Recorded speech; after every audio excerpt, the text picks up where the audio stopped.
It's all And we're live. What's up, everybody? Danny, whatever you have to say, we'll let you say in just a moment. But thank you all for joining.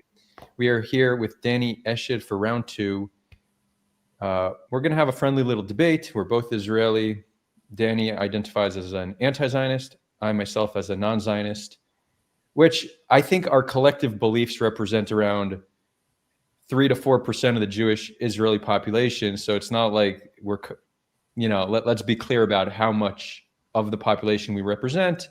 But I think it will be a very interesting conversation nonetheless. And I think ultimately we are on the same team, and it is our goal to convince more of the Israeli population about our views and position on Israel-Palestine.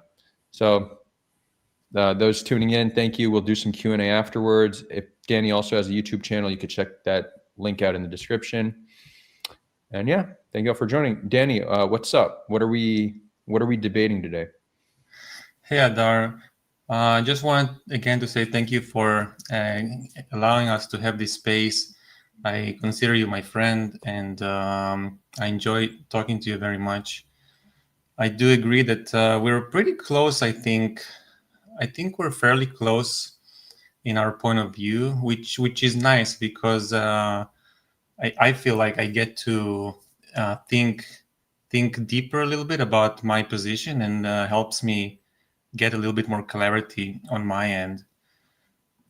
So today I want to respond to 3 points you made. Again, the topic for me is Zionism. I feel like some people are like, what a drag. Talking about Zionism again, it doesn't sound very exciting for Israelis, especially. But I personally believe it's maybe the one most important conversation that's completely absent from Israeli circles of discussion. And hopefully I can make my points clear today. And yeah, that's in a nutshell. Okay, great. And look, I agree with you. One of the reasons why I like doing these discussions and debates is because it's one of the best ways to learn, to better understand your position. Are there any flaws in the position? So I'm with you on that. All right. So I wrote down, I re-listened to the conversation we had, and I wrote down 3 points you made. I want to respond to them. And then I want to basically say why I think this topic is so important, which would come naturally out of once I say those 3 points. So I'm just going to jump to it. The first point you made was that if you're going to go to a group of Israelis and frame the problem as Zionism is the problem, I'm just going to get disengaged from the conversation. You're just going to turn around and say, okay, you're in some la la land, and just ignore what I have to say. And mostly I agree with this point.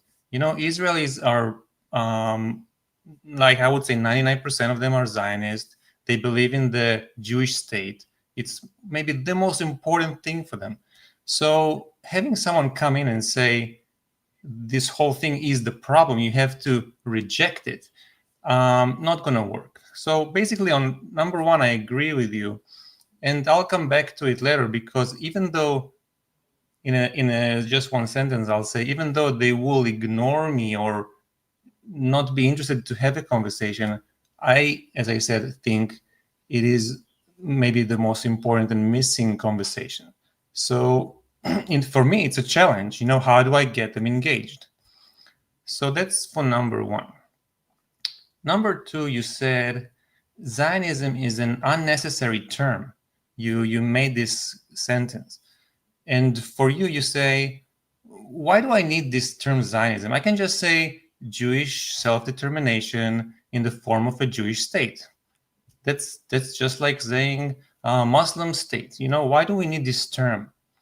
And, if you and I are sitting talking and it's like bothering you, I'm just going to be fine. Let's not say Zionism. Let's say Jewish self-determination as a form of a political state. But I do disagree.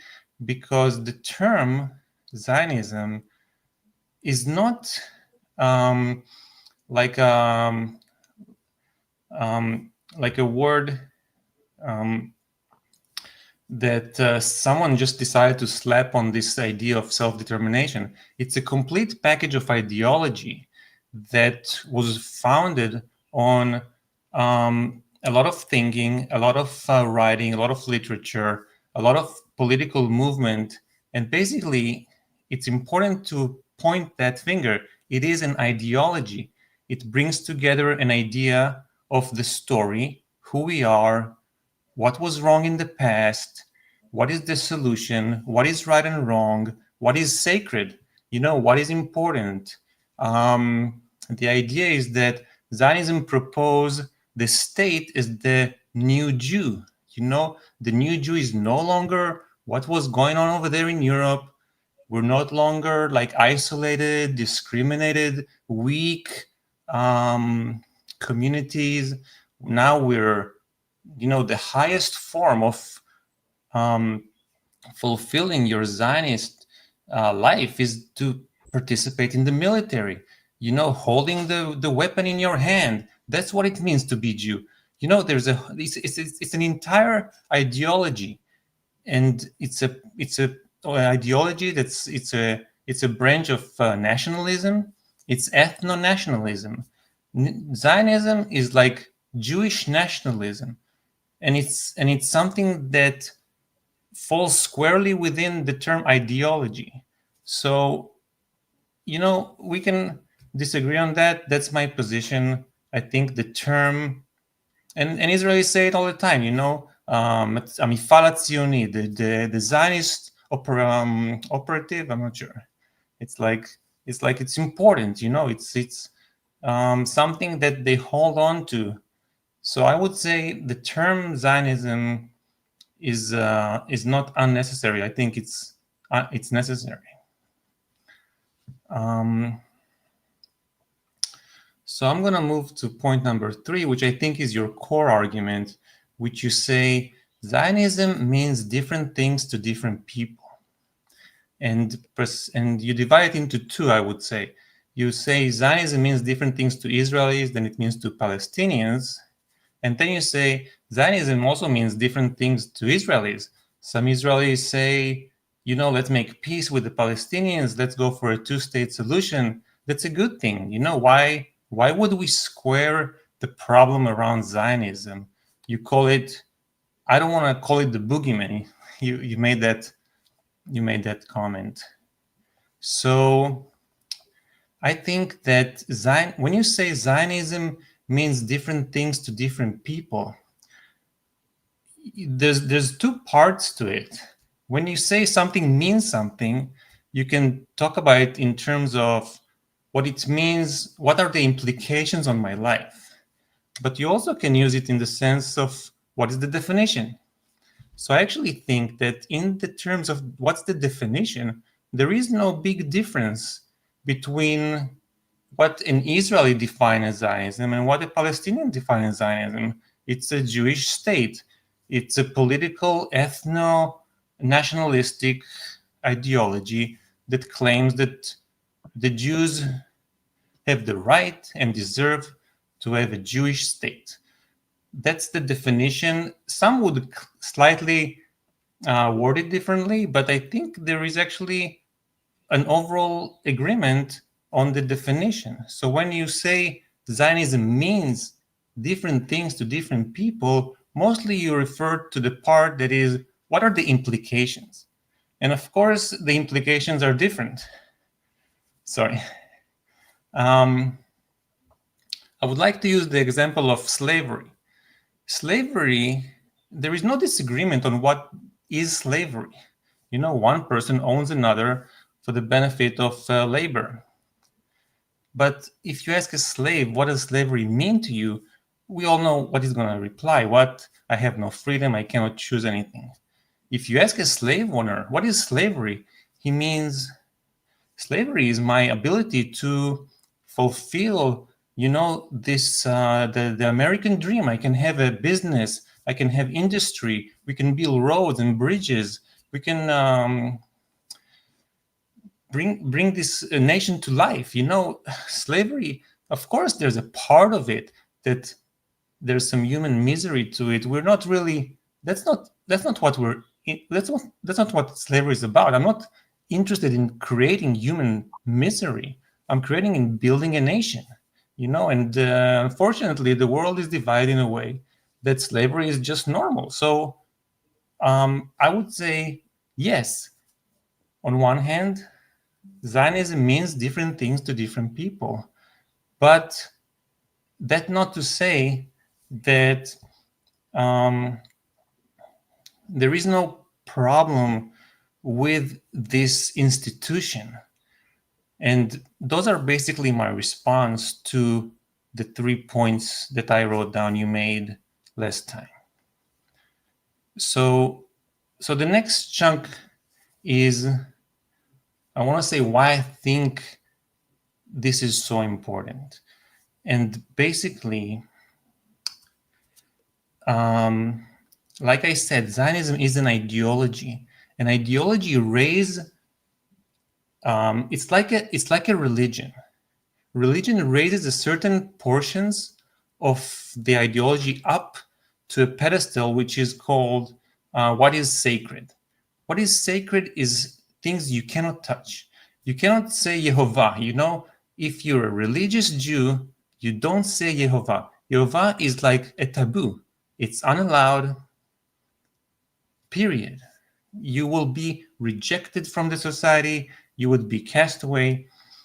And what Zionism does, it brings up the Jewish state to a point of sacred. You're not allowed to debate it. You're not allowed to debate it. Like if you look at slavery, it was fiercely debated in the United States before the Civil War. It was something that Americans were completely in disagreement. Some people were against it. Some people were for it, but with rights to slaves. When we talk about, before I mentioned how Zionism can mean different things to different Israelis, it's like, yeah, we don't like the occupation, but we need to bring peace. There is this form of liberal Zionism which makes us feel like we're pushing it to the limit. And the same thing happened with slavery, but the slavery was debated about the topic. Now you may ask yourself, what's the difference? Why was slavery debated, but Zionism is not debated in Israel? And my answer is, when you read the Constitution, the American Constitution and Declaration of Independence, you will not find a word that says slavery is in the core of what it means to be American. It's not sacred. You can talk about it. But if you put in the Declaration of Independence that this is a Jewish state, Ben-Gurion declared, I declare a Jewish state, Israel. Like it was not something that was giving any ability to negotiate. It's non-negotiable. And when you bring this ideology that has this thing on a pedestal, it's like a very narrow spectrum of conversation.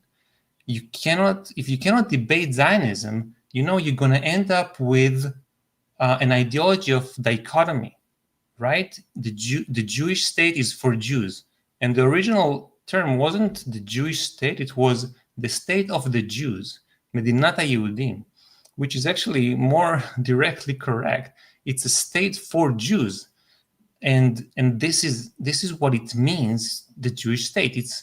And when you build it this way, it's a very narrow spectrum of discussion. You can move a little bit to the left and to the right, and as we see, it moves to the right. But you cannot question it. It's sacred. And out of that, comes the Israeli-Palestinian conflict. Why is there an Israeli-Palestinian conflict to begin with? And it goes back to Zionism. You build a framework of the story. I was listening to a conversation the other day, and the person said the side who frames the story is the side that frames the reality. Zionism came in with an ideology, with a story, with a framework, the Jewish state, and therefore you have a conflict between the Palestinians and the Jews. If Herzl would have come up with I know it's not that simple, but if Herzl, just for the sake of the point, would have come up with a different ideology, say a land for Jews, Muslims, and Christians, the conflict today would look differently. The reason we have this situation is because of the Zionist ideology. The reason there was the mass explosions in 1948 and the recent genocide in Gaza is coming out of the Zionist ideology. Zionist ideology manufactures certain mindset that people will die for because they feel like it's their ability to survive in the world. Zionism gives Israelis a story which tells them this is how Jews survive. We survive by having a Jewish state. When you have this mindset, everyone who questions it is a traitor. Everyone who attacks it is attacking your entire ability to survive in the universe. This is how it frames the story. So this is how it frames the reality. And I have a long list of what comes out of Zionism. Why do Israelis occupy the West Bank and Gaza for over, 60 years without giving them citizenship? 67, let's say 50, I forgot the calculation. Why aren't Israeli giving them citizenship? Let them be citizens, because it's a state for the Jews. It's a Zionist ideology. It brings everything we see today, every major component of the problem in Israel is a coming out of Zionism. And just to mention a few, Arabs, the Israeli Arabs, have a huge problem with crime. Part of it is because they're not included in the symbols of the state, in the traditions of the state, in the stories of the state. There isn't a single holiday in Israel that relates to the Arab Israelis. So they end up disengaging. There's a huge discrimination in Israel between the Jews and the non-Jews. I don't want to take too long, but why isn't there a separation of state and religion? Because Judaism is a religion. That you kind of like stuck with having to give some for the rabbinical courts. You have to create some rabbinical institutions. It's now it's like mixing state and religion. There is so just to summarize, I'm not saying that we have to reject Zionism in an abrupt way that would be traumatizing. I think we need to have a discussion. We need to understand what Zionism is causing and how can we transform it, right? We talked a lot about transformation, which goes back to what I said about slavery. There was a debate in the US about slavery, and there is not debate today in Israel about Zionism. So in order for us to create transformation of institutions and norms, right? This is one of the things we mentioned before. We need to move this idea from sacred to civil. There needs to be an understanding that this idea that the Jews need a state only for the Jews, it's the exclusivity that's the problem, right? So my point is we need to talk about it because it's the core of our emotions. Israeli, when you tell them that the problem is Zionism, they get very emotional. They start getting angry and frustrated. But it needs to be talked about. Everything that's happening in the media is avoiding this conversation. When Israelis and Palestinians argue and they say something Zionist, the Israeli just shuts this part down. He's like, he doesn't understand it. I have the right for self-determination. Like what is self-determination? The idea of self-determination is also very important. You can stop me at any moment. I do want to, because I think I want to have more of a back and forth, and I think you made these points already. So I'll respond, and then we'll move on from there. So look, when I hear the things you say, I agree with almost all of it. I think the biggest difference in opinion, based on what I've heard so far, is simply that you think it's important for us to focus on Zionism as a term rather than the underlying ideology behind it. I think focusing on the term and not the ideology is counterproductive. And one of the reasons is because there's not even a consensus as to what it means. If you speak to Jews in the diaspora, the majority of them will say it's Jewish self-determination on our ancestral homeland.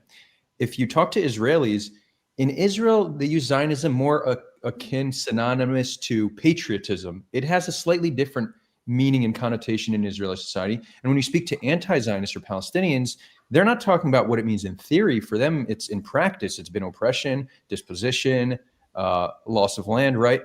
So if I tell somebody I'm against Zionism, if I tell that to a Jew, they'll be like, what, you don't support our self-determination? And then we're getting into discussion about how we each define Zionism. To me, that's a waste of time. I support Jewish self-determination. I don't support Jewish supremacy. I don't support a system of inequality and a system of oppression. Let's just get straight to the point, talk about the underlying ideology we don't like so we could address it. You said that you think that you're not allowed to debate it. I agree. But I think one of the reasons why it's hard to debate is because Zionism is this sacred thing. So I don't want to debate Zionism. I want to debate what Jewish self-determination looks like, what that means, what aspects of it are acceptable, what's not acceptable, and what's not acceptable we should work to transform.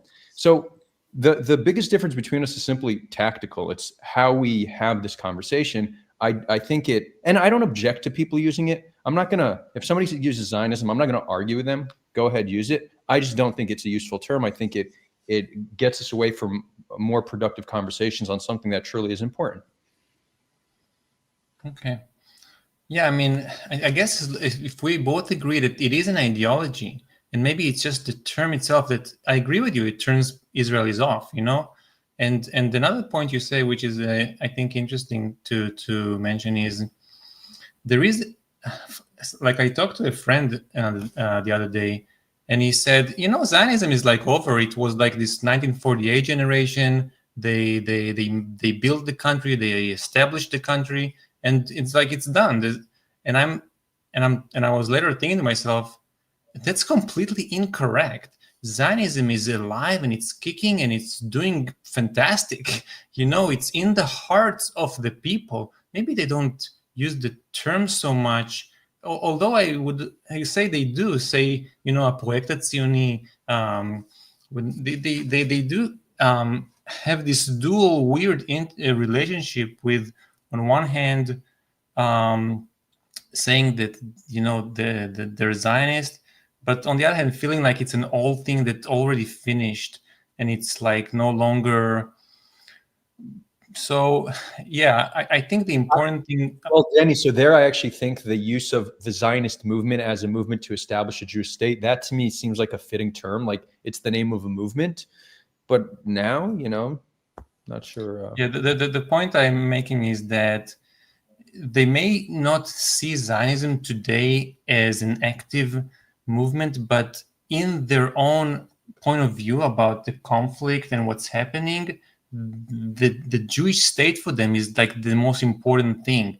They don't have a debate about it. Every time they start a debate about politics, at some point you'll hear them say, well, the Jewish state is for sure. We're not gonna not have a Jewish state.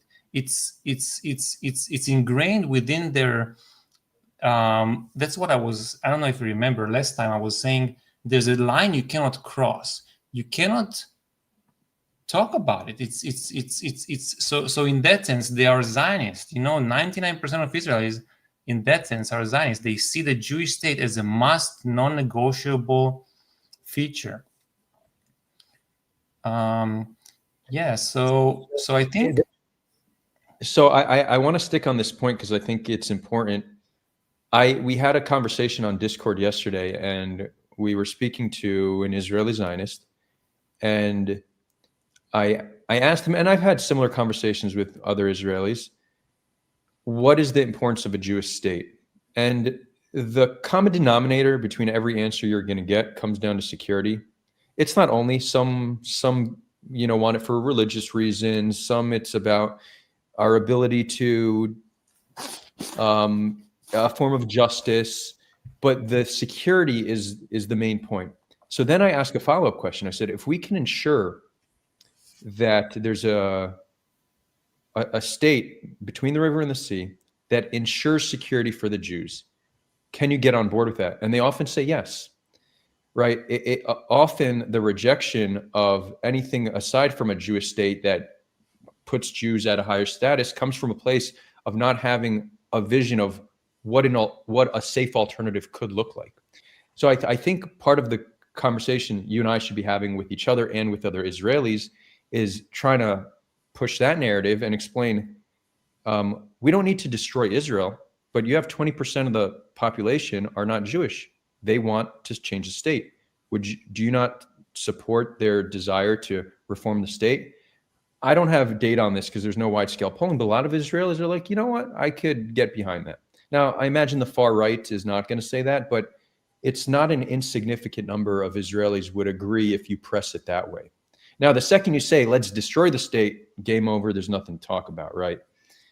So how do we approach this conversation in a way that's actually effective?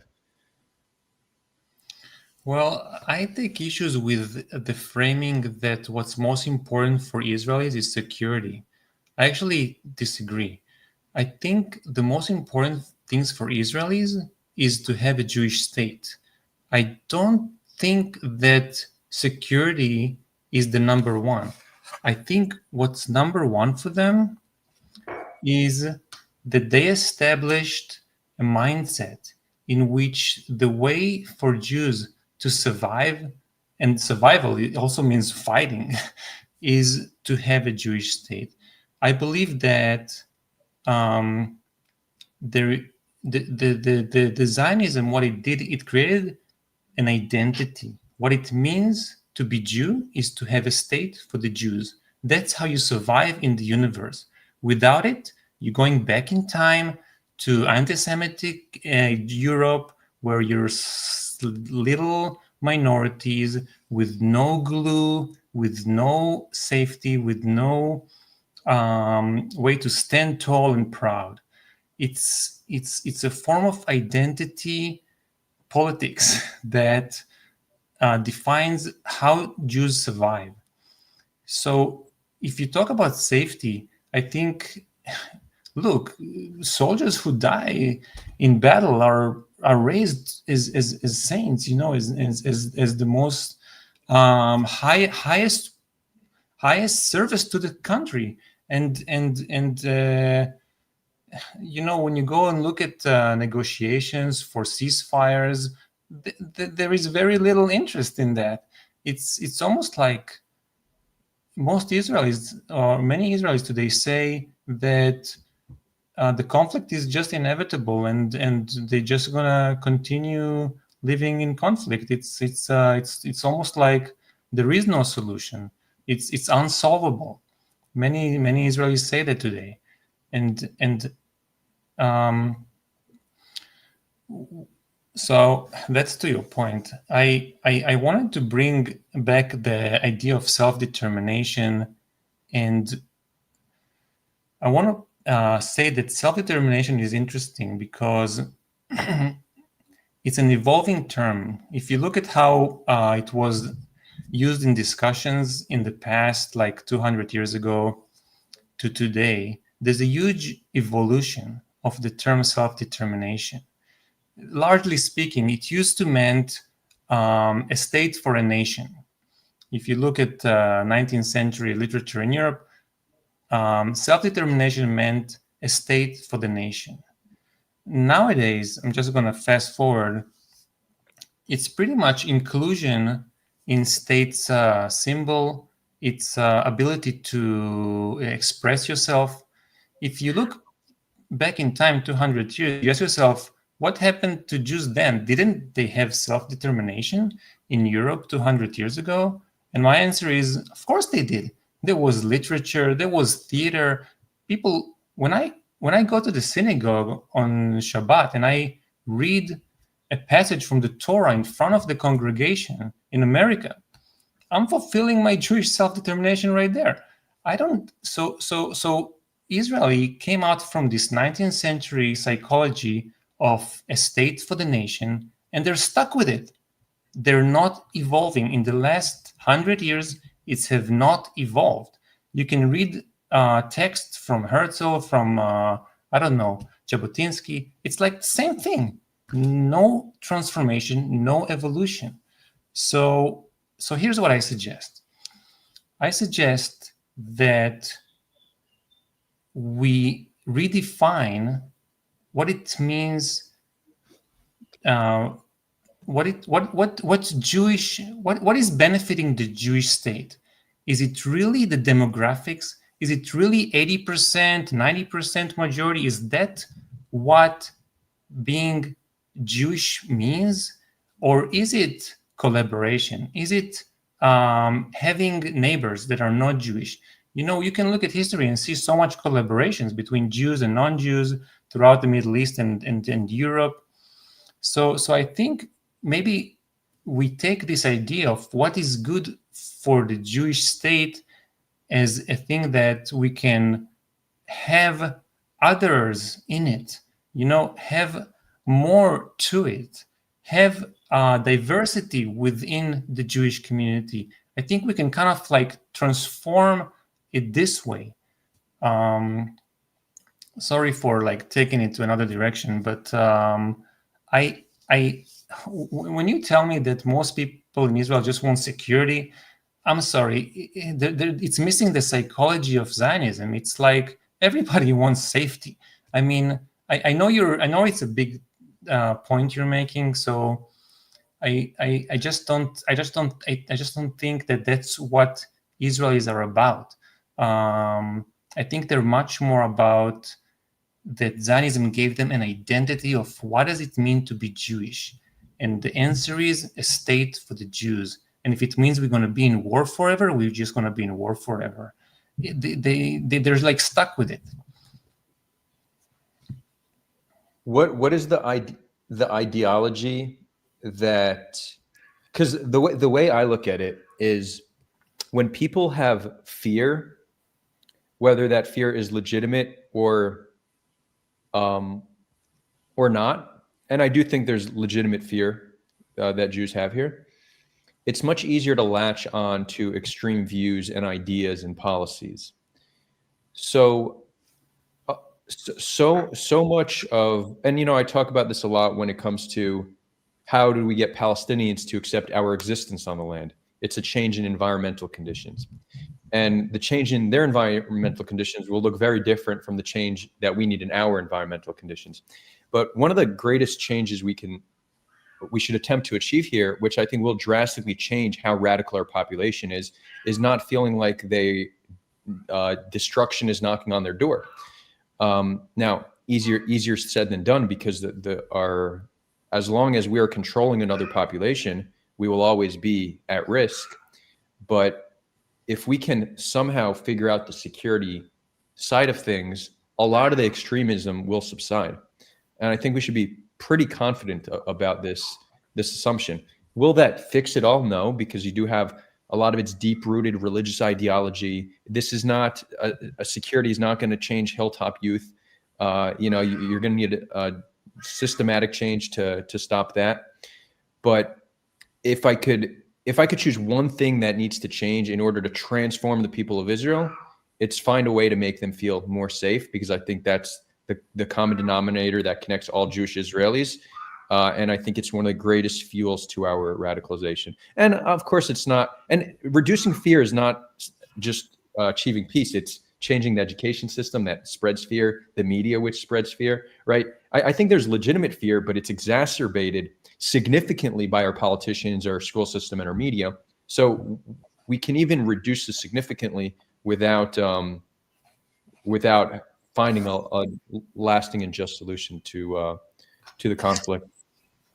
But so I want to ask you, Danny, do you think if Israelis would not fear destruction, would not fear terror, do you not think that would create a big shift in Israelis and how they view things?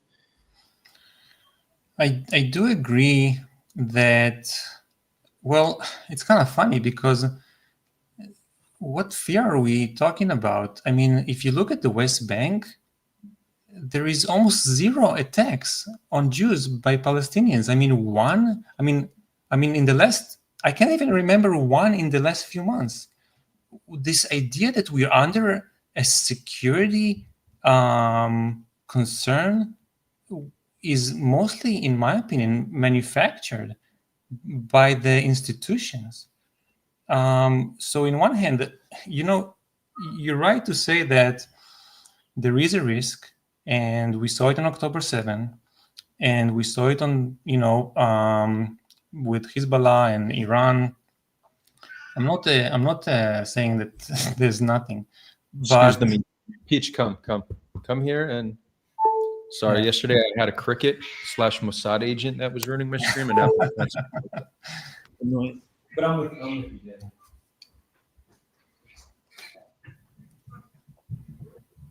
Peach, you can't just fuck up my streams like this. You understand? Oh, sorry. Okay. The computer hit her and she freaked out. You hit him on the head. Yeah. Sorry. She's quiet for now, so. I agree with you that Israelis say the following: look, if Palestinians can just stop fighting, we'll give them more rights. And in the way, it's true. If Palestinians would stop wanting to be equal parts of the inhabitants of the land, they will get more rights. If Hamas would have stopped everything, before October 7, like, here is our weapons, we're done fighting, Israel will give them more rights. Israel will give them a more ability to travel and to work. And yeah, you're right, it would reduce fear. But I would say, but it would stop at some point. Like, Israel will give them, if Palestinians 100% stop everything, no weapons, not even one gun. So yeah, Israel will give them more rights, and they can travel, and Israel will stop seeing them as a threat, and things would get better. But I would say at some point it's just gonna stop because Israeli, with the ideology that Jews needs a state for the Jews, exclusively for Jews, will stop at some point with giving them the rights. Why are Israeli Arabs not participating in the IDF? There is a certain point where Israeli would say, okay, that's enough. They're not equal. They will never be equally equal. And it will only go so far. So yeah, it's a great way to hope that if security would be 100% safe, this idea that Jews in Israel lives in fear and therefore there's a conflict. Yeah, I mean, it's true, but a lot of the fear is manufactured by the media and by the ideology. I want to make a point about transformation. I actually want to double down on what you said, because I think that there's often people, when they talk about the fear of Israelis and reducing it, their conclusion is that the solution must be that Palestinians just need to completely change and never engage in violence again. But that's unrealistic. It's unrealistic to oppress a people and hope they just decide to accept you. Maybe in some instances, in other places of the world, it might happen occasionally, but generally speaking, it's very unlikely to oppress somebody into just saying, okay, we accept you, there won't be any violence. No, that's unrealistic. If we want to reduce fear, there are steps Palestinians can take, Palestinian leadership, Palestinian society can take to reduce fear, without a doubt. But I don't accept that as Israelis focusing on that being the solution, because we hold most of the power and can really change the reality on the ground to a much larger degree than them. So that should be our focus. So there's, I think, a mutual acknowledgement that fear does fuel radicalization, and also that we can't just use that as an excuse to blame Palestinians and saying, well, we'll just maintain this status quo until they change, right? That's not an acceptable way to look at it. I'm sorry, I'm not sure if there was a question. Yeah, I mean, I don't. Yeah, you can address some of the questions. So you said fear is manufactured, a lot of it, and then Mario's saying, is October 7th manufactured? So I think what Mario's pointing to is, I don't think he's asking, was it an inside job? I think he's asking, isn't that a legitimate cause for fear? I guess I should rephrase what I'm saying. As long as Zionism is holding on the mindset of Israelis, yes, there is fear. Okay, there is risk. There is a native population that is being discriminated against, including the Israeli Arabs. You know, one of the you brought up fear. I'm sorry, I just want to make a point about that. Look at the Israeli Arabs. Israelis, the Jewish Israelis, have zero fear from them, right? I mean, I think there was one attack 5 years ago. But if you look at the power dynamics, I would say that many Palestinians reject the one-state solution because they would say, we will be like the Israeli Arabs, you know, we will be ignored from the institutions, from the symbols of the nation, and we will just end up being disengaged from the system. So I think that the point I'm making is that, yeah, as long as you have an ideology that frames your ability to survive as having a state for the Jews, then there will be people who will fight for their ability to have self-determination. And what I'm saying is that the concept of self-determination, sorry for jumping around, but this is important. Self-determination does not have to be a state for your ethnicity. You can have a state for several ethnicities. You can have a state in which you have Jews, and they are expressing their self-determination by having symbols and holidays, and the concept that Jewish safety is important can be absolutely upheld as one of the nation core values, and that can live side by side with the Palestinian heritage, history, tradition, culture. There's nothing prohibitive. Zionism is telling Jews that the state have to be exclusively Jewish for it to survive, and that's a lie. It doesn't. It can be. You can make the state have more than one identity. It can have more than one cultural symbol on the flag. It doesn't have to be only Jewish, and that's what I'm aiming for.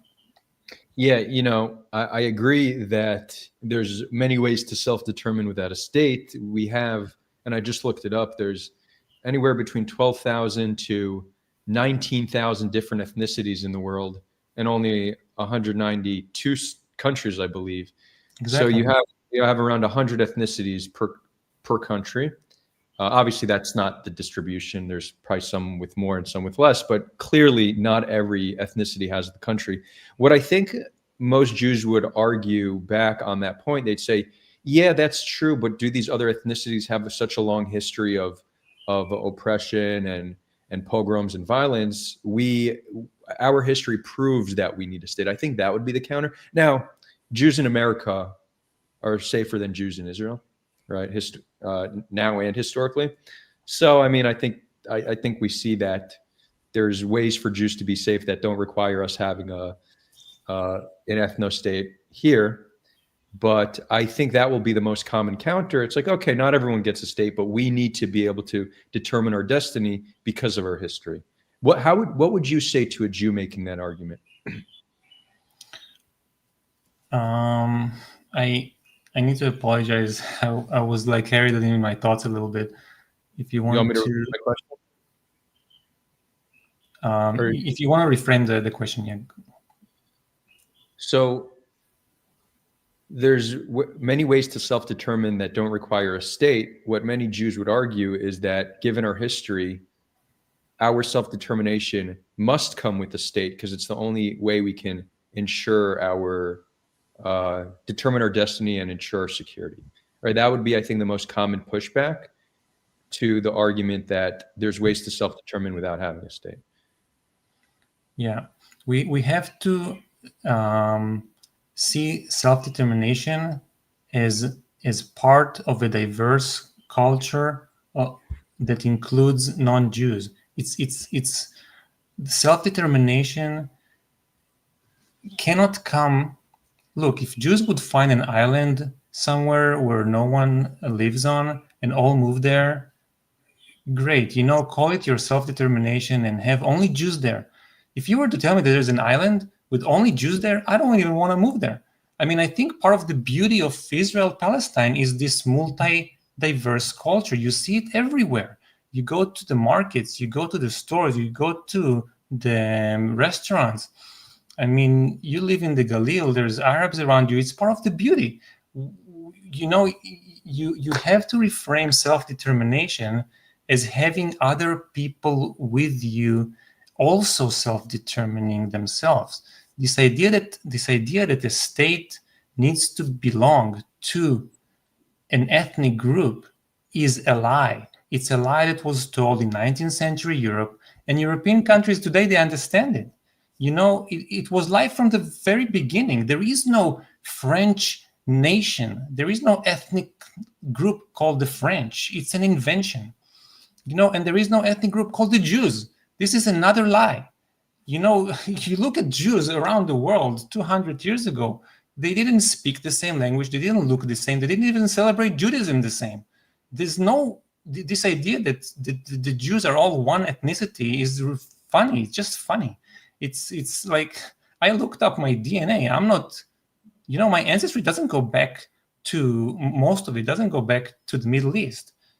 Especially the female in the Ashkenazi lineage, they don't go back to the Middle East.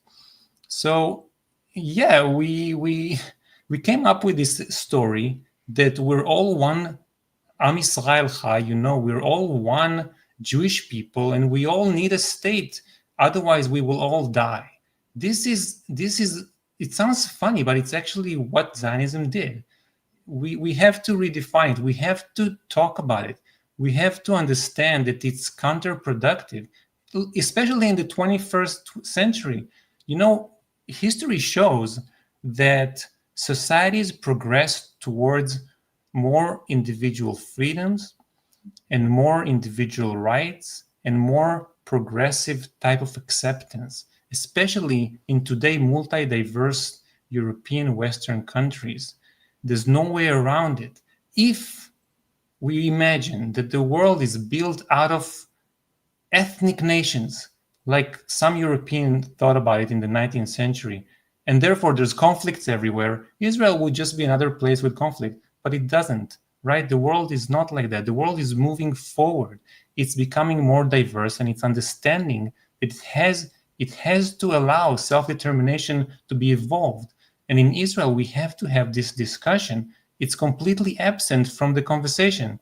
If you listen to any debate on the media today, it's an Israeli defending his right for self-determination through a state. Inside Israelis, there is no debate. It's the other day I was thinking to myself, Israelis don't need to make peace with the Palestinians. They need to make peace with themselves. They need to sit down and discuss Zionism, just like Americans sat down and talked about slavery. It's hard, but it's necessary. Yeah, that's you bring up a real challenge. How do we get Israelis to actually care about this? And I'm not going to say I've lost hope entirely. I just don't think there's a high likelihood of real change coming from within in the near or medium term. So that's why I think the best strategy for Israel's reformation is focusing on the international community, because there's momentum. The world is turning against Israel, and this does terrify Israelis and Jews. But I think the only way to actually put necessary pressure on Israel to reform is for the U.S. to just say, we're not going to be an enabler to your human rights violations. And I think that that's actually the trajectory of the West, which have been widely supportive of Israel. In the near future, they very well won't be. This doesn't mean they're going to move from being very Zionist to anti-Zionist. It'll be a shift that'll be from Zionist to being a little bit more balanced in how they see it, and the will of the people will be, we're not going to vote for politicians who are just going to blindly support Israel and their human rights abuses. So I think the best strategy is actually that, though it would be beautiful if we could have some grassroots movement that really transforms the country from within. When I see how radicalized we've become, I don't have high hopes that there's a way to achieve that.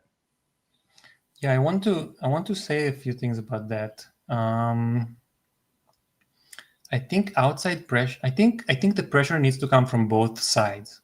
I think it needs to come from the outside, like you said, but I think it can only go so far, because Israelis, right? You can see right now what's happening. There is pressure from the outside, but what does it do? It just brings them closer to their ideology. They're moving further to the right.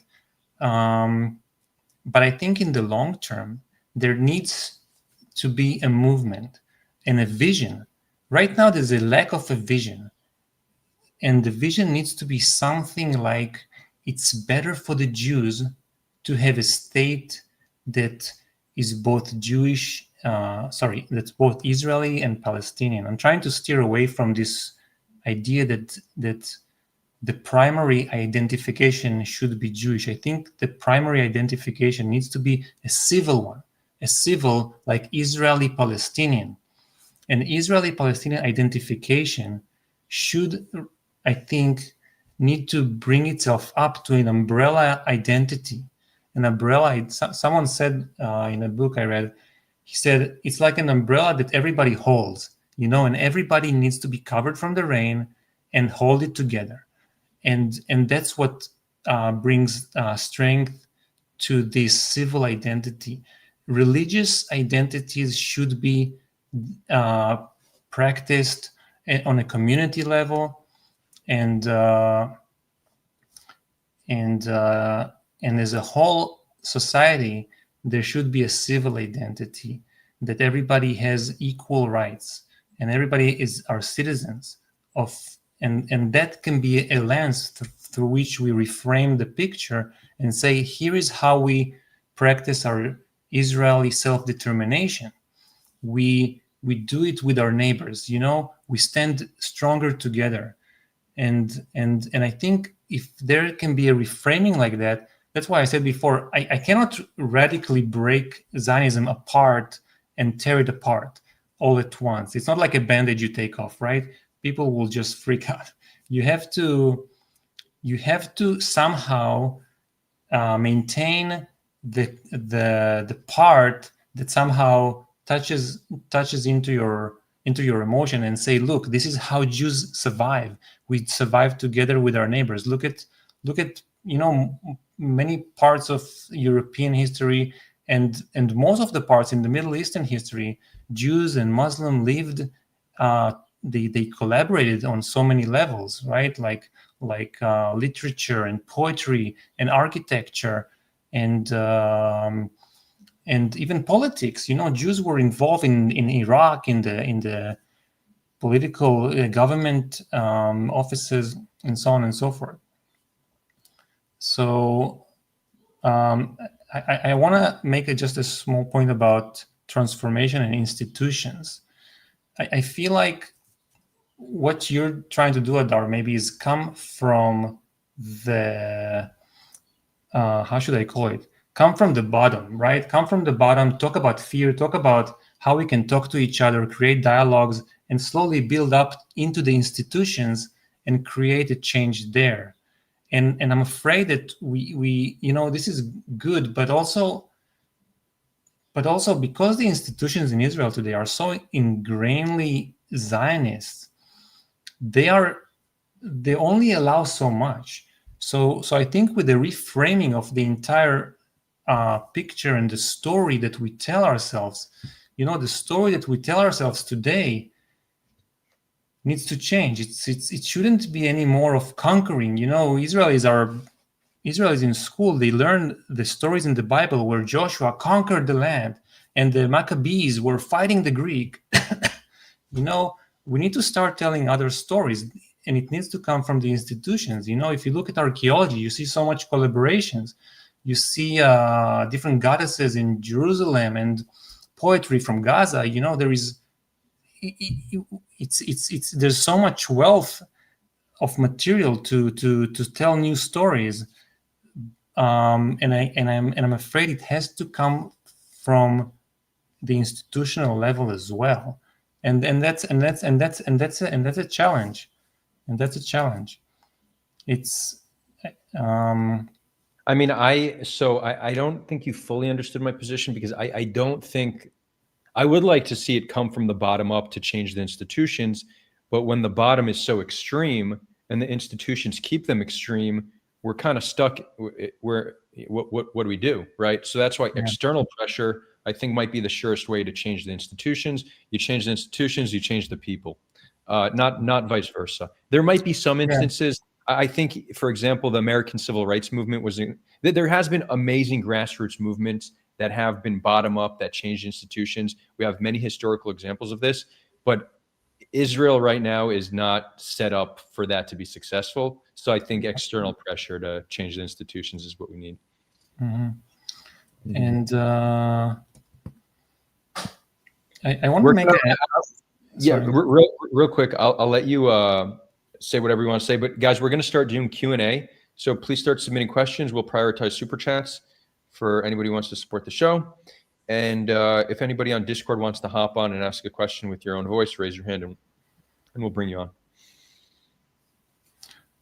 I want to make a point about the pressure from the outside. Look, I'm 100% on board. Pressure from the outside, I think, is really important. I think it's actually maybe becoming effective already. But unfortunately, especially with the US, I'm very critical of the US. I think that the US is very, what's the word? It has interest in the Middle East. It has interest of, it's coming from a culture of imperialism. And the US have interest in the Middle East, and Israel right now is giving them that base, the military base in the Middle East. I was researching a lot about the transformation that the US went through from slavery to Jim Crow to the civil rights movement. And there is so much that they've learned, and there's so much that they've developed. And there's so much literature in the US about transformation, actually. And how do you reframe? A lot of my ideas about reframing the story comes from US researchers about reducing biases and reducing discrimination against Black. And there is videos about it and movies. It's just a wealth of knowledge about how to transform a society. And then I'm asking myself, why didn't they talk to Israelis about that? Why aren't they sharing any of the lessons they learned with the Israeli-Palestinian community? And my answer is they don't care. They don't really care about peace. I would argue that the US is not interested in peace between Israelis and the Palestinians. And I'm saying it in a very harsh, wording, but I'm doing it intentionally because I think it's, at least majority is true. They're not interested in real peace. And we need to consider the US as I don't know how to call it. It's not really something that I see any hope coming from. I think that Israelis and Palestinians need to look at what is the most the core of their emotions, and how do they understand their future together. I think it needs to come from within. It's lacking right now. It's just absent. Danny, how do you think it could come from within? Like, so we have Standing Together, right? Omdim Beyachad. They're doing amazing work. They're, I think, by far the biggest NGO working on this. But I mean, it's still so fringe, right? We make up Jewish Israelis who view things similar to us are low single-digit %, I would imagine. Yeah, that's true. We do have 20% non-Jews who very well might be part of this alliance. That's actually what percent of Israelis would you say are willing to listen to things like you and I are talking about? Like 2%, let's say. Yeah, I mean we're considered. What is 2%? 2% is actually like 100,000 people. I mean, I guess my answer is, look, I'm working on a piece of literature. I think that there are movements out there. I listen to Israelis. I talk to Israelis that believe in this vision, of a one state. The reason I'm supporting the one state is because if you see that Zionism needs to transform into a place where Jews and Israelis and Palestinians can share a civil identity, then this whole two-state federation thing kind of goes away. Like, we don't need that anymore, So anyway, that was a side note about that. I believe that there are movements that are talking in Israel about moving and transforming Zionism, and they're starting to put together pieces of literature, and they're starting to talk about it, and it's very small, and it's not yet visible. But I believe that if we can put together a vision that shows how it's better for Israelis to share the state with people who are not Jews, and there's a way to do it. This movement can grow. Inshallah, I will. Yeah. I will support that. And I do think we need all hands on deck. So I do activities with Standing Together. So I'm by no means against this. It's when I look at what is most likely to succeed, it seems like external pressure. But if we can put both internal and external, then I think that's our best chance of success. Like in South Africa, a lot of the pressure actually came from within, and it was led by Jews. A lot of the inside protests, and there was some group that was actually violent too, was led by Jewish South Africans that brought up this pressure from within. Yeah. There's actually also a Palestinian group that's called One Democratic State. There is two versions of One Democratic State. One is a Palestinian one is an Israeli one. There are. I believe it's possible, and at least for me, that's what keeps me up at night. Putting together a piece of literature and maybe a movement that can put forward a vision and make people see, okay, we can do this. Because calling myself anti-Zionist is kind of like not really my cup of tea. I'm not like, and because I'm pro-Israeli, really. I was born and raised in Israel. My family is there. My family of origin. I do have a family here, and I care about them. And I was brought up to love this country, and I do, and I care about it, and I want to support it any way I can. You want to hear a funny story? Because we started this on the term Zionism. So every week I've been going to different Israeli Arab towns or Israeli Palestinian towns, however you want to describe it. But these are citizens of Israel who either identify as Israeli Arab or Palestinian. Many identify as both. I've been going every week to their towns and interviewing people there. I just show up not knowing anybody. until someone invites me in for coffee, and it's very quick. It's takes about 10 minutes to get coffee wherever you go, Right. which is shows the hospitality. And at least in the Western Galilee where I've been going, there's a pretty even split between those who identify as Israeli Arab and don't have any connection to the Palestinian identity, and those who say, yeah, I'm Israeli, but of course I'm also Palestinian. So there's a pretty even split. But then I asked them if they consider themselves Zionist, and none do. But interestingly, some don't even know the term. And I want to keep collecting data, but I was shocked. Many Israeli Arabs don't know the term Zionism. In Hebrew, Tzioni, never heard of it. They don't even know what it means. I had to look up the Arabic translation. No idea. So that's interesting. Interesting. I didn't know that. Yeah. It's not even a term they're aware of. Yeah. Okay, we're gonna do I some talked to Q&A. a guy. This is really quick. I talked to a guy from Gaza the other day, and I told him that was last year. I told him it's Hanukkah. He's like, "What's that?" I was just surprised he didn't know about this Jewish holiday. So it's maybe to the point that Zionism is the ideology of dichotomy. It divides the land in a very specific way, and unfortunately, people don't even know like what holiday their neighbors celebrate. Right. Yeah. Cool. We'll do some Q&A. Sure. David Pendray, thanks for the £2 super chat. What have you both learned from this conversation? Any thoughts on that? I'm just thankful that I can get to sit down and prepare for this, so I can better crystallize my position. It helps. I think, like I said before, it's a constructive dialogue for me.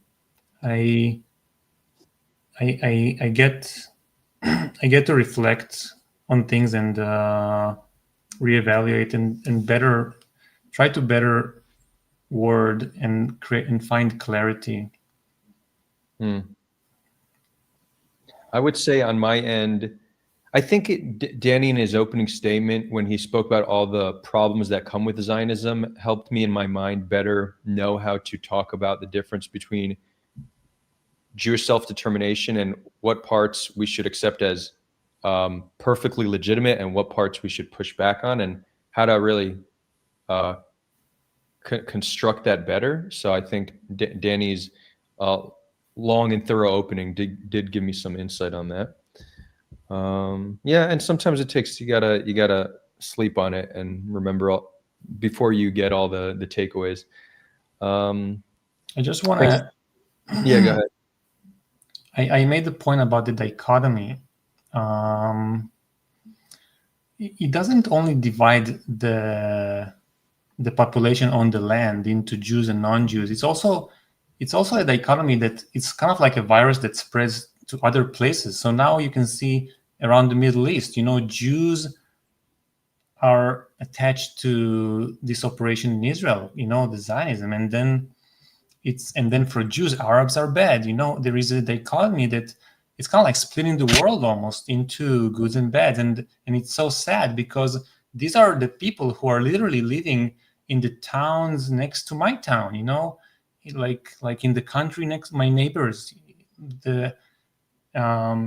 This dichotomy is kind of like killing us. Literally. Yeah. Quite literally. From within, Israel is. It's kind of like Israel is self-destroying itself. No. Let's see. We got some questions. Isaac, I'm seeing a comment from you, and I just want to better understand it. You're saying, Lovadar, still don't think investing time in 0.01 instead of 99% is useful. What do you mean by that? Happy to address it if I can understand. Yeah, what's that, Danny? Maybe he means that there is so few of us in Israel that think that this is an important conversation. Maybe it's a waste of time in his opinion. Perhaps. I guess we'll see. Mario asks, Is Danny okay with symbols representing Judaism not existing anymore? Would it be okay with the Wailing Wall or Masada not existing anymore? Or he thinks that those objects are important and must be protected? I think that self-determination needs to be understood on the ground of being able to see myself in the state, and that goes with symbols. I think when a person looks at the state, he needs to see a mirror which he sees himself, and that goes with symbols and holidays and rituals and songs and dances. All of that has to be there, absolutely, but it has to be for everyone. So when a Palestinian looks at the state, he needs to see a mirror that he sees himself. It doesn't have to be that everything he sees is himself, but he can see also himself. He can see, so there needs to be also Palestinian symbols and Palestinian holidays. There's so much culture and heritage that is Palestinian, that is part of this land from the river to the sea, and it should be included in the symbols. So you just want symbols that represent all our people? Yeah. Ideally, it's an umbrella. Like I pictured it in my head the other day. If there's a person who's red and a person who's green and a person who's red, whatever, and they're all holding this umbrella with their red hand and the blue hand, the umbrella itself has all these dots that are blue and red and green, and it's a mirror that we can look at it and we can see us next to other people. And that's how humans lived throughout history. Humans lived with neighbors who were different from them. For the most part, we engaged, we exchanged cultures. Evolution is exchange of ideas, is exchange of cultural symbols and forms of expression. This is lacking in Israel. We are blocking half of the population from contributing to the nation.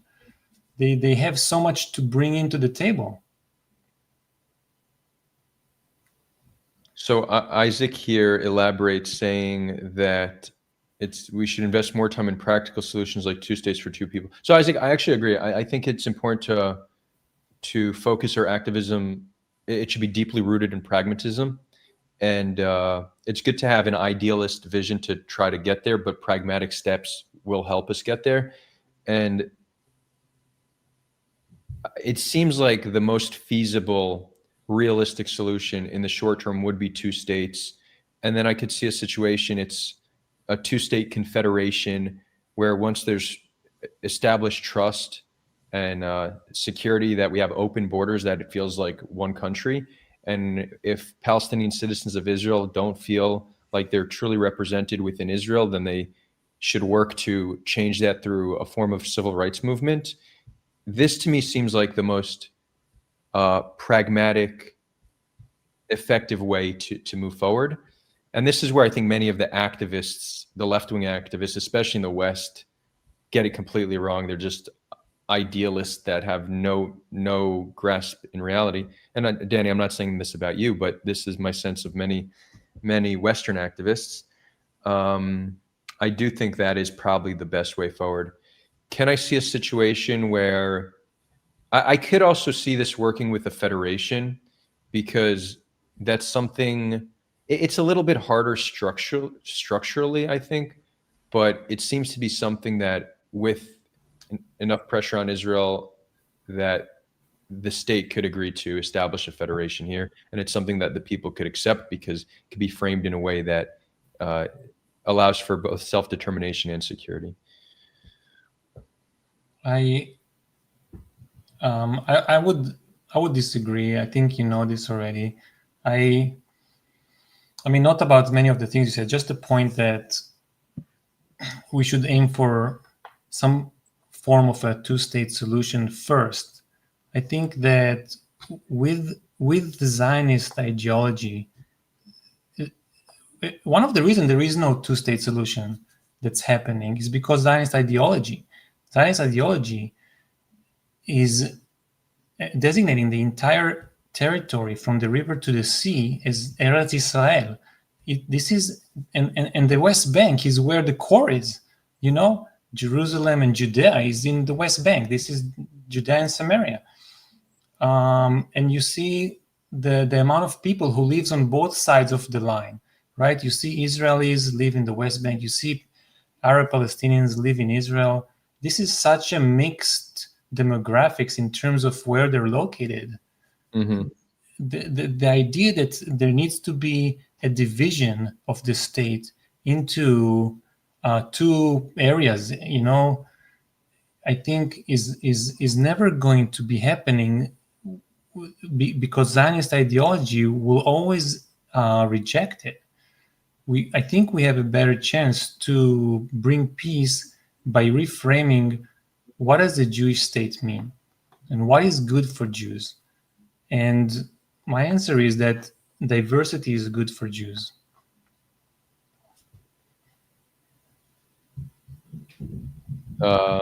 Okay. Yeah, I'm not. You're saying us living amongst others, you're saying is good for us. Yeah, look, I mean, like I said last time, if there will be a ceremony today of both prime ministers signing a two-state agreement, I'll be the last person to walk in there and say, you know, stop what you're doing, it's bad. Yeah, for sure. If they can bring themselves to it, I will support it. I just don't believe that we can maintain both Zionist ideology and bring a two-state solution. It's like those magnets that you flip and they just push away. They don't want to go there. Right. Well, you know, I live in one of the most diverse places between the river and the sea, and it's great. It should give us a glimmer of hope of what's possible here on the land. Yeah. Isaac, so you're saying that Taba and Olmert offer contradict that? I'm not sure that's the case, specifically regarding Olmert peace plan. During the Olmert negotiation with Abbas verbally agreed to two very interesting things: that Jerusalem can be split, it can be part controlled by Israel, part controlled by Palestine, and he also agreed to a symbolic 100,000 right of return over a few years, which is a massive concession that many Israelis say Palestinians would never make, but Abbas did make it. The reason why, and Abbas never rejected Olmert's plan, it was just there was a very short window between the negotiation and then shortly after you had the Gaza war, which halted it, and then Olmert was a lame duck. He had to step down. He resigned. So there's only 3 months window between the offer and when Olmert was already stepping down. So it wasn't an outright rejection. The last thing Abbas said is, we need to study the map and we'll get back to you. And then things escalated in Gaza, and then Olmert was gone. So people frame it as an outright rejection, and that doesn't seem to be what happened. And the fact that was almost 20 years ago and we haven't negotiated anything since is just, you know, inexcusable. You know, Aliyah, rest in peace. If at first you don't succeed, try again. So that we have to, for the sake of our survival, we need to keep trying. And we need to understand it's not easy to get a population who we took so much from to accept our existence on their land, on land they've been living on historically. So that's not easy. That's something that requires immense work, not a negotiation here and there. No, this is a sustained effort, day after day, year after year, until it's achieved. Not, oh, it failed, so we'll just continue settlement expansion and the system of oppression and inequality. We tried. That's just that doesn't cut it. Not from a practical perspective, not from a moral perspective. Let's see what else we got here. I only have like 10 or so more minutes, so we'll need to wrap it up. But Danny, if you want to stick around, I'm sure Discord crew would like to talk to you. And those who are new to the channel, thanks for tuning in. If you're new here, like and subscribe. You know, I try to do at least one stream a week on different things, but generally Israel-Palestine, discussions, debates, panels, and then we have this awesome Discord where we're having conversations almost daily. Danny, I'm going to propose. I want to share a certain framing. I don't know even how important this is, but it's something I've been thinking about, and I do think it's it points to an inconsistency in left-wing activism. So there's this idea, there's a rejection of Jewish indigeneity, that we have no indigenous rights, and that we're, as you said, we're not an ethnicity. And it's true, we're not an ethnicity. We're more so a people.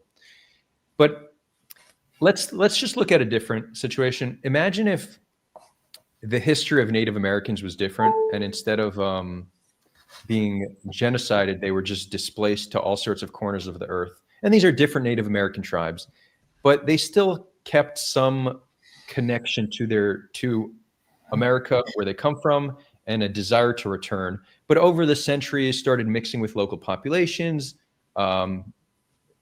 breeding with local populations, right? So they became mixed.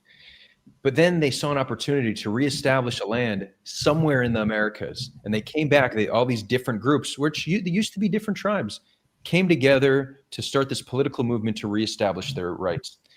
Now, that doesn't mean they can displace people and that they can create a system of inequality. But if that were to be a movement that existed, the Western left would be super supportive of it. They'd say, yeah, these are an indigenous population that have the right to return, because they view them as an oppressed people that were displaced, and this is a form of justice. When they look at us Jews, they're like, oh no, that's the powerful white man, or it's just the powerful Jew, and they struggle to see us through the same lens that they would view other historically oppressed groups. So I do think there is a inconsistency there with how they view it.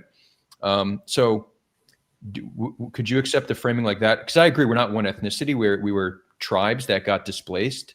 We shared some connect. We still practiced the same religion for the most part and had a connection to the land. And one of the successes of Zionism was convincing all these different Jews that we are one people, right? That was part of the Zionist movement. It was successful. But I think that I don't think that's wrong. I think if other tribal groups did that, people would accept them doing it. They'd be like, yeah, that's fine for them to do.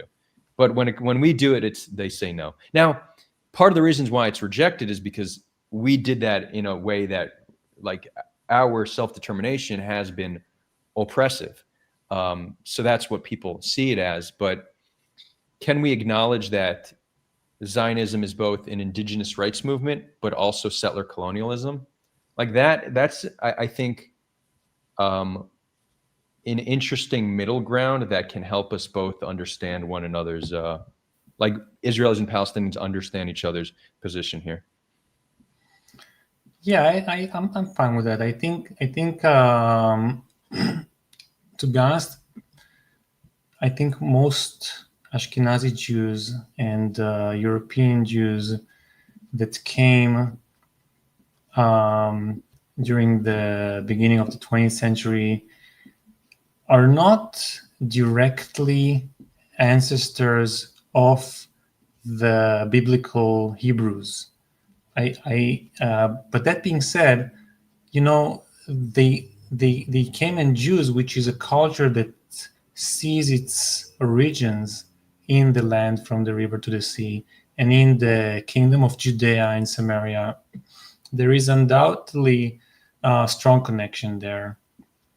And I think that it was a natural movement. Zionism was, in a way, I just looked at it the other day, at the same time that Herzl wrote his Jewish, the State of the Jews book, also you had Pinsker write the same, and there was one more Jewish author. Very interestingly, within like 10 years, 3 Jewish Europeans wrote very similar ideas without knowing about each other's. So it was clearly influenced by nationalism movements in Europe, and it was natural for them to try to do the same thing. And the land between the river to the sea was a natural choice. And I would say that if the ideology was more about building a nation together with the local population, there wouldn't be a big problem. In the beginning of the 20th century, you really had less than 1 million Palestinians living here. There was space for everyone. And I don't think that the Palestinian resistance came because Jewish immigration simply happened. This is one of the points I think is interesting to acknowledge. The conflict is not naturally happening because Jews immigrated to Palestine. This is a mistake. I believe that the conflict and the Palestinian-Israeli conflict is a result of the framing that Zionists brought with them, which it's a Jewish state. Zionists built their settlements, their Jewish towns with a fence around it. They were looking after Jewish workers. They were separating themselves from the locals. It's from the very day one. So I do think that there was an argument for Jews to come to Israel. I do understand that at the time there was pogroms and anti-Semitism, and they looked for a place to go to, and my grandparents immigrated to Israel from Europe, and I'm not actually sure how Zionist they were. At the time, the U.S. closed its borders to Eastern Europeans, both Jews and non-Jews. Anti-Semitism was growing in Europe, and they wanted to leave. And I think that that's understandable. And I don't think that the notion that European Jews are foreigners, I don't think that's practical. And I wanted to make a quick point about idealistic. There is someone called me and said you're an idealistic. You want this perfect solution, and actually I disagree. I think that there's two extremes, right? On one extreme you have Zionism, on the other you have Palestinian nationalism, right? When people say from the river to the sea, Palestine will be free, I think it's a mirror of Zionism, and it's the same problem. So I actually see myself as a realistic in the sense that I look at the land, I look at the population. There are pretty much 50-50. So I say, okay, let's live together. Let's figure out how we can build an ideology that satisfies both emotional needs of both people. I think that's actually a realistic approach. Sorry for jumping around. No, all good. Anything else you want to address here in the comments before we wrap it up? I don't see the John Colette says, how many brands of Jewish are there? I think there's different ways to look at it. So if you're talking about Judaism, the religion, how many denominations there are? I don't know. What's it, like 100 plus easily, right? I don't know. I would say maybe 20. But You think only 20? No, I don't know. I'm just guessing. Okay, maybe. I'm sure you can split it. How many denominations? But then in addition to that, you have around 50% of the world's Jews are not really of a denomination. They're secular Jews. And then are they their own group, or are they many other groups? It depends how you want to I think from I thought so maybe he's asking from an ethnic point of view. I would say, you have Jews everywhere in the world. You have Indian Jews, you have Asian Jews, you have everything in between. Okay, so they're saying there's 5 to 7 major denominations and 20 to 30 distinct sects. Okay, so you were right with your range. And then ethnic cultural traditions, there's around 10 to 15. So Ashkenazi, Sephardi, Mizrahi, Yemenite, Ethiopian, Bukharian, Georgian, Kurdish, Mountain Jews. That's actually a term, Mountain Jews. Okay, I always thought Bukharian were Mountain Jews, but maybe not. Cochin, India, Bnei Israel, also India, Kafang Jews, China. Interesting. Yeah, wait, I thought Bnei Menashe, they're the Chinese Jews, no? Wait, no, they're Indian Bnei Menashe. There's a few in my town. I still haven't met any. So one of these days I'm going to go to their neighborhood and find them. I've yet to see a secular one though. And they're Indian, but they look more they look Nepalese, which is interesting. So I guess they're in that area of India. Yeah. And somebody Indian from that area might say that's what you're saying is racist. We're Indian too, so Mhm. they don't look the stereotypical Indian. They look more. They have more Asiatic features. But they're an interesting community. Yeah. So yeah, I hope that answers your question, Jean-Claude. I don't. Yeah.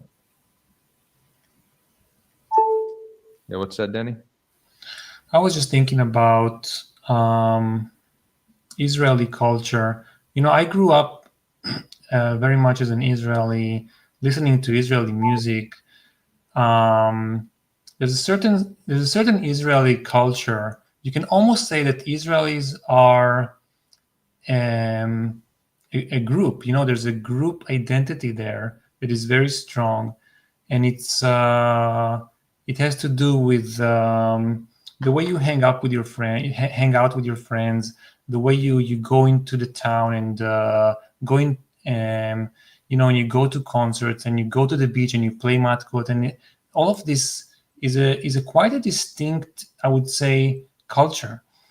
And I think that if we can see that as its own need for self-determination, almost it can be very easily framed as being part of that Middle Eastern culture, the Palestinian culture. The original immigrants from Europe, they put the kafiyas on. They really embraced many of the slang in Israel. In Hebrew is Arab. There is really something there.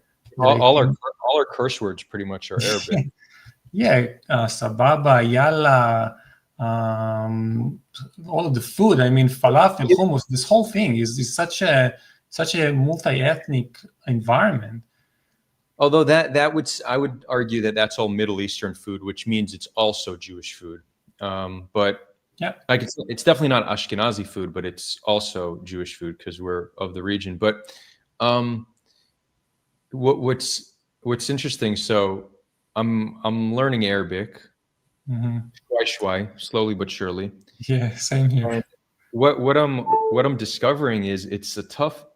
One of the reasons why it's tough is because the slang and the dialect is different from country to country, but even within the land, they speak differently depending on where you go. Yeah. So here in the north, they tell me when you say good day, it's Naharak Said, wishing you a blessed day or something like that. When I went to the south and spoke to Bedouins there, they said, no, here we say Yomak Said. So I have a different way of saying it. Yeah. And then when I went farther north to the Lebanese border to visit a Bedouin town up there, they said Naharak Said is safrutimidai. It's too formal. And then they say, what do they say? Achlayom. I'm like, wait, that's Hebrew. Yeah. But it's not, right? Achlayom, as far as I'm concerned, that's Hebrew, but it's not. Yeah, totally. And many Arabs incorporated Hebrew slang too. Like they say "gever" and stuff like that. Yeah, and that's true. Palestinian Arabic started adopting Hebrew words, so our languages are slowly but surely, mixing. A lot of the construction words that are related to construction they are Hebrew because they pick up on it when working construction jobs. But they say mazgan, which is air conditioner. They say, I know you know what this means, but it's for the viewers. They say ramzor, which is the Hebrew word for stop traffic light. They say mishtach, which is like the pallet, and machsom, checkpoint. They use the Hebrew. Well, yeah, unfortunately. Yeah, machsom. Yeah, it's there is so much potential there. Basically, it's like begging for it, kind of thing. Yeah. So, Danny, we'll have this be the final question, at least for the live stream. We could continue on Discord, but would you like to see a federation? Is that, or you just think you don't even care if it's a federation? You just think we could dismantle the institutions of the state, either dismantle them or just transform them, have it be one state, similar parliamentary system. We all vote. Whoever gets the most votes, Like you view a similar political structure, but just all of us together? Yes, absolutely. I reject drawing lines on the map and dividing. If you tell me federation in the sense that it's really a mosaic of communities where each get a certain say about certain things, that's fine. But if you're gonna draw a line and divide this thing into two states, I'm 100% against that. Oh, no, I no. think, I want to draw way more lines. 20 states, but all one country. yeah. I think then I'm starting to feel more comfortable with that. I think the key that makes me like the concept of federation is simply a joint identity, like a joint civil. The key word is civil. Civil identity means non-religious, non-ethnic. It's in, I didn't get to talk about it, but it relates to the idea of values. If you ask yourself what is a Jewish value, you know, a bit one of the ways states and societies evolve is because they uphold on the pedestals a value like freedom, like justice. Those are actually vague, but they're strong and you can correlate to them, but they allow you to transform. So I think we need civil values like justice, like freedom. I think freedom is maybe the most Jewish value I can think of. Like leaving Egypt from slavery into freedom. This idea in the Israeli anthem, we say, the hope to be free in our land. It's such a freedom is such an important idea. We just have to reinterpret it and put that up as a sacred value. And other countries do it, right? Like in the French, it's like freedom, equality, and brotherhood. Those are like such a strong emotional words, but you can interpret them in so many different ways, which will allow you to evolve and transform. And I think my ideal solution is to build a new civil identity that can fulfill a Jewish identity, a Muslim identity, a Palestinian and Israeli identity.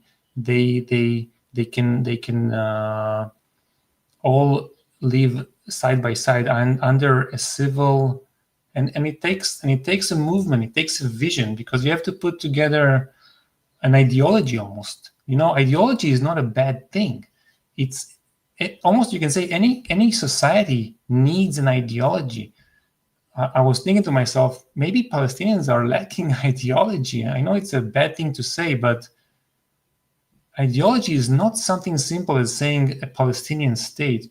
You need to put forward a set of concepts and values out of which you determine who's we, who's us, who's them, what's sacred.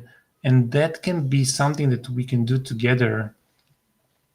And under that type of identity, we can have other identities, whether it's a local community identity, which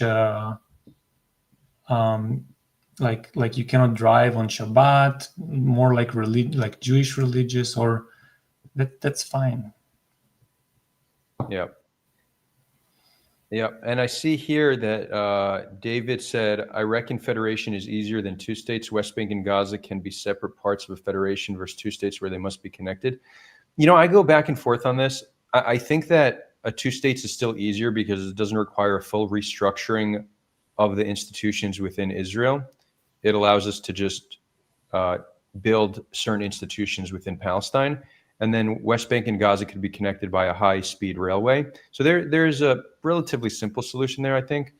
Federation requires much more of an overhaul, but it does solve some problems that I think two states won't. Keeping the land whole, which is important to many people. Theoretically, it should have more freedom of movement. It also, the symbolism is interesting because I think it's going to be very hard to get both their populations to drop our current symbolism and adopt something new, certainly overnight. But if we could each keep the symbolism that resonates with us and then create a third symbolism that unites us, it allows for any individual living between the river and the sea to connect to what symbolism that they feel most connected to. So I think there's something in the symbolism that's easier under a federation than two states, but yeah, I think I could probably be convinced either way if somebody makes a compelling enough argument. I would gladly support either solution. If I had to choose, though, I'd go with federation, though. I just think it's probably a little bit less practical. Danny, with that, I'm going to give you the final words, and but make it concise because I'm running late. And then, Danny, do you want to stick around and join the Discord, because there's people here, and I think some would be happy to engage with you. Yeah, I think I'll need to just log into Discord. Currently I'm just doing the chat with you. Okay, cool. But you have the link, right? So Shadow, Yeah. I see you submitted a question here. I will, so you can ask Danny that personally. For those tuning in on YouTube or Twitter or Twitch, you could join the after party on Discord. I dropped the link. Hold on, I'll drop it on Twitch as well. If you're watching this on Twitter, it's in my bio. Once you join the Discord, you'll see on the left-hand side, it says Chill Room. Click on Chill Room, and you'll be connected. Danny, oh yeah, final words, yeah. Yeah, I mean, I want to thank you one more time for having me here, and it really helps me like clarify my position. And my final word is Zionism is a double-edged sword. It creates an identity. It creates an us versus them. It creates a group identity, and it allowed the Jews to build a state in the land from the river to the sea. But unfortunately, it has a long list of symptoms that comes along it. And the main one is the dichotomy. It's separating the Jews from the non-Jews. And with a land where I would say at least 40% of the population from the river to the sea is non-Jews, it's running into becoming dysfunctional, and we have to bring it into the conversations. Israelis, primarily, I'm calling for Israelis to talk with each other about what does it mean to have a Jewish state, and can it be transformed into something that still upholds Jewish values side by side with Christian and Muslim values, and then local Palestinian values. Thank you, Danny. It's always a pleasure speaking to you. And for those who want to see more of Danny, there's a link to his YouTube in the description. Yeah, as always, I think our conversations have always been insightful and interesting, and I learned from them. So I appreciate you reaching out to initiate this. And for those who want, the conversation will continue on Discord. With that, signing off from the beautiful land of Israel and Palestine. Until next time, friends. Thank you, Adar.